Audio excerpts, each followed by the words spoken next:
Assalamualaikum warahmatullahi wabarakatuh. Hamdan wa syukranillah, salatan wa salaman ala rasulillah, amma ba'd. Hadirin wal hadirat rahimakumullah. Alhamdulillah, syukur kita panjatkan atas kehadirat Allah Subhanahu wa taala karena atas berkat, karunia, nikmat dan limpahan yang telah diberikan, kita masih sempat berkumpul di tempat yang penuh mubarakah ini insyaallah. Begitu juga salawat serta salam tidak lupa kita curahkan kepada baginda Rasulullah Sallallahu Alaihi Wasallam. Karena berkat beliaulah kita dapat merasakan suasana yang penuh dengan terang benderang. Dengan kata lain, minadz-dzulumati ilan nur. Tidak berlama-lama, di sini saya akan menyampaikan sebuah judul kultum, yakni cara mengolah uang atau cara memanage uang ala Nabi Yusuf. Nah, sebelum itu saya ingin bertanya kepada teman-teman sekalian. Adakah teman-teman jika diberikan HP atau saat pembagian HP tidak luput untuk check out Shopee? Atau hanya sekedar menyimpan uang saja tanpa membelanjakannya? Nah, di sini kita akan membahas cara menghemat uang atau cara mengolah uang. Dan saya tidak akan mengajarkan bagaimana cara untuk hidup secara kaya raya. Di dalam Quran, surah Yusuf, ternyata terdapat pelajaran yang begitu banyak. Salah satunya adalah cara mengelola uang. Di dalam Al-Quran, ayat 43 dalam surah Yusuf, yakni Bismillahirrahmanirrahim. Wa qala al-maliku inni ara sab'a baqaratin simani ya'kuluhunna sab'un ijaf wa sab'a sumbulatin khudri wa ukhra yabisat. Ya ayyuhal mala'u aftuni fi ru'yaya in kuntum li ru'ya ta'burun. Jadi, suatu ketika seorang raja bermimpi, dia berkata kepada para pemuka pembesarnya, mengatakan bahwa saya bermimpi melihat tujuh ekor sapi dimakan oleh tujuh ekor sapi gemuk dimakan oleh 7 ekor sapi kurus. Terus raja berkata lagi, selain itu saya juga bermimpi melihat 7 bulir gandum yang basah dan 7 bulir gandum yang kering. Dan raja meminta kepada pemuka pembesar untuk menakwilkan mimpi tersebut. Tapi apa yang terjadi? Seorang pemuka pembesar tersebut tidak dapat menakwilkan mimpi itu dengan berkata, qalu adghatsu ahlam wa ma nahnu bita'wilil ahlami bi'alimin. Tapi di antara mereka ada yang berkata, wa qala alladziina naja minhuma waddakaru ba'da ummatin ana unabbiukum bita'wilihi farsilun. Seketika dua orang mengingat di saat dia di penjara bersama Nabi Yusuf. Dia mengatakan bahwa saya tahu, wahai raja, siapa yang bisa menakwilkan mimpimu. Utuslah kami berdua untuk pergi ke tempat orang yang dapat menakwilkan mimpimu. Sehingga dua utusan tersebut datang kepada Nabi Yusuf dengan mengatakan, Yusufu ayyuhas siddiqu aftina fi sab'i baqaratin simanin ya'kuluhunna sab'un ijaf wa sab'i sumbulatin khudri wa ukhra yabisat. La'alli arji'u ilan nasi la'allahum ya'lamun. Dia menceritakan mimpi seorang raja. Terus apa kata Nabi Yusuf?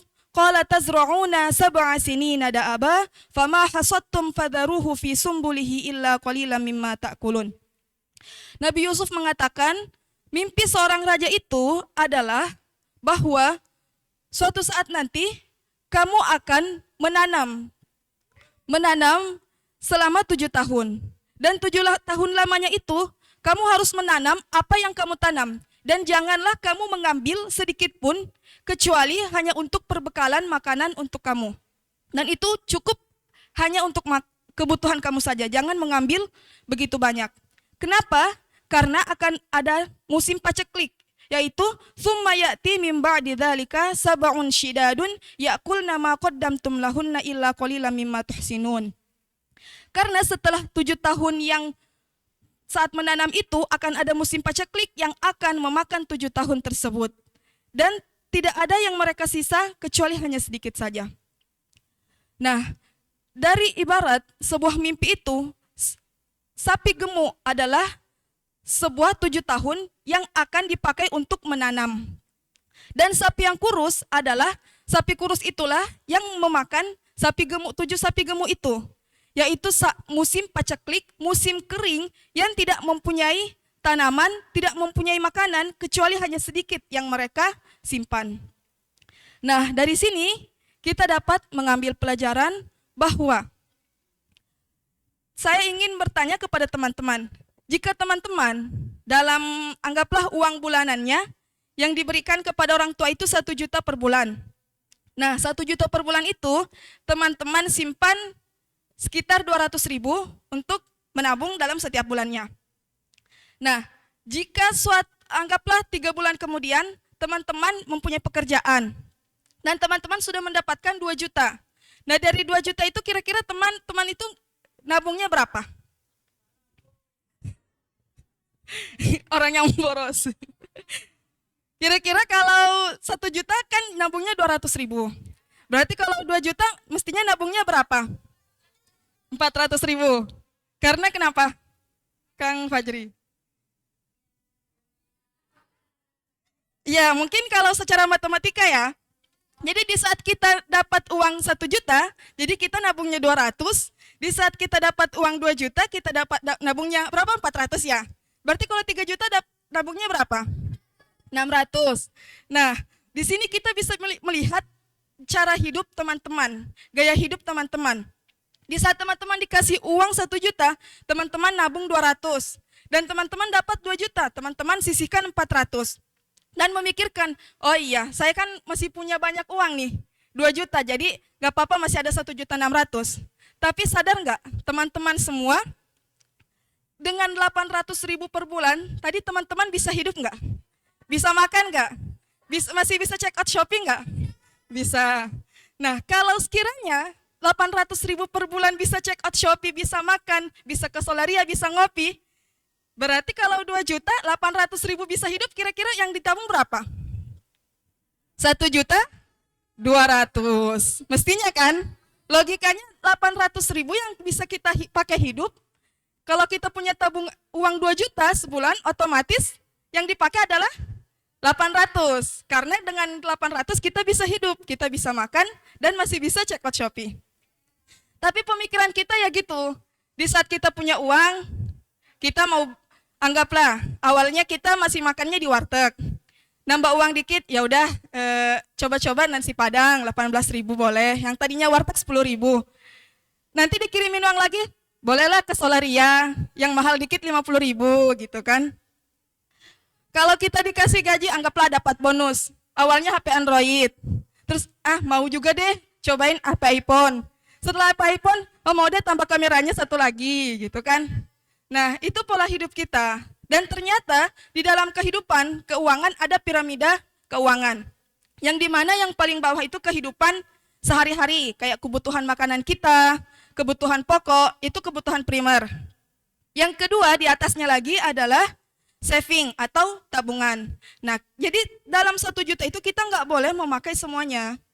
Cukup anggaplah 200.000 yang kita simpan. Jadi kalau kita punya uang 2 juta, bukan 400 yang kita simpan, tapi 1.200.000. Karena 800 tadi kita udah bisa nabung. Nah, dari tabungan itu ada investasi. Nah, apakah teman-teman menyimpan 1 juta di bank atau di mana gitu? Itu kalau kita nabung 1 juta, yang kita dapat cuma 1 juta. Nggak ngembangkan uang kita. Tapi gimana caranya? Kita nabung, kita juga dapat keuntungan, yaitu dengan cara berinvestasi. Jadi 50%, anggaplah 1 juta, tapi karena kita investasi, kita dapat 50%-nya, jadi 1.500.000. Nah, gimana caranya investasi? Bisa lewat kayak menabung emas, atau kalau orang dewasa kayak tanah, kan suatu saat nanti bisa naik, bisa turun harganya. Nah, itu pentingnya investasi. Nah, di atas investasi itu ada lifestyle. Nah, lifestyle ini, gaya hidup ini harus dikurangin pengeluaran uang kita. Jadi yang paling banyak tadi kan pengeluarannya makanan, kehidupan kita, yang di atas menabung dikit-dikit, di atasnya lagi investasi, dan di atasnya lifestyle. Tapi di sini kita kebalikannya, justru segitiganya kayak gini, yang paling banyak itu di atas lifestyle. Jadi di saat kita punya uang, kita pengen yang lebih enak lagi, kita pengen ke CFD, pengen beli boba, pengen beli segala macam gitu. Akang-akang mungkin merek rokoknya mungkin yang lebih tinggi gitu kan. Nah itu berarti jiwa hemat kita belum. Nah di sini saya mengajak teman-teman gimana caranya kita bisa mengelola uang sebelum mencapai ke jenjang ke depannya, masa depan. Kita kan suatu saat kita bakal berumah tangga, kita bakal mempunyai anak, dan kita nggak mikirin diri kita sendiri. Mungkin itu yang sempat saya sampaikan. Sebagai kesimpulan, marilah kita mengubah pola hidup kita, jangan hanya memikirkan gaya hidup, lifestyle, tapi pikirkan masa depan selanjutnya. Karena kita nggak tahu matinya bakal kayak gimana, apakah kita mati dalam keadaan miskin, ataupun mati dalam keadaan husnul khotimah dan dapat mendapatkan sebuah kecukupan. Mungkin itu yang sempat saya sampaikan. Wabillahi taufiq wa sa'adah. Assalamualaikum warahmatullahi wabarakatuh.